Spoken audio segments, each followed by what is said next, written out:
मी करणार आहे कुळजाची पिठी। ही बघा, ही पिठी उडीद असतात ना, ते चांगले भाजून भिजून घेऊन त्याची सालं काढायची आणि पिठी करायची। चांगलं वाटून चक्कीवरती वाटा, तुम्ही घरघंटीवरती वाटून आणा आणि पिठी करा। हे बघा, आता याच्यामध्ये मी हळद घालून पाणी घालून मिक्स करून घेते। हळद घातली आणि थोडं पाणी घालून मिक्स करून घेते। हे बघा, असं चांगलं जेवढं आपल्याला पिठी पातळ पाहिजे ना तेवढी आपण पातळ करू शकता। आता याला मी एक टोपामध्ये तेल आणि मिरची कांदा घालून फोडणीला, त्याच्यानंतर हे आता तेल घालते। तेल गरम झालं की आपण कांदा आणि मिरची फोडणीला घालायची। चांगलं कांदा आणि मिरची चांगली परतून घेऊया।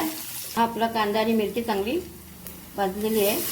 त्याच्यामध्ये ही पिठी, कुळजाची पिठी आपण त्याच्यामध्ये घालून घ्यायची आणि जेवढी आपल्याला पातळ पाहिजे तेवढीच आपण पातळ करायची। घट्ट पाहिजे तर घट्ट, तुम्ही भाकरी बरोबर, चपाती बरोबर, भाताबरोबर हे खाऊ शकता।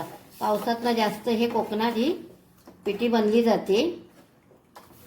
आता याच्यामध्ये आपण मीठ घालूया चवीनुसार आणि याला उकळी आली ना की आपण याच्यामध्ये ओलं खोबरं घालणार आहोत।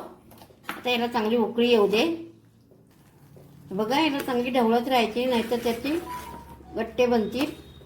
बघा, आता एवढी मला जाड हवी होती म्हणून मी जाड केली आहे। याला चांगली उकळी आलेली आहे। हे बघा, याला चांगली उकळी आली आहे।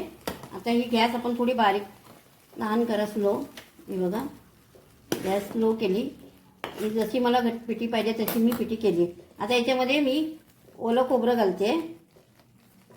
तुम्हाला कोकम पण टाकतात, पण मसाल्याची केली ना तर कोकम घालायची असते। हे बघा, ही आपण भाकरी बरोबर, भाताबरोबर, चपाती बरोबर, कशाबरोबर पण खाऊ शकता तुम्ही। एकदा ही रेसिपी करून बघा।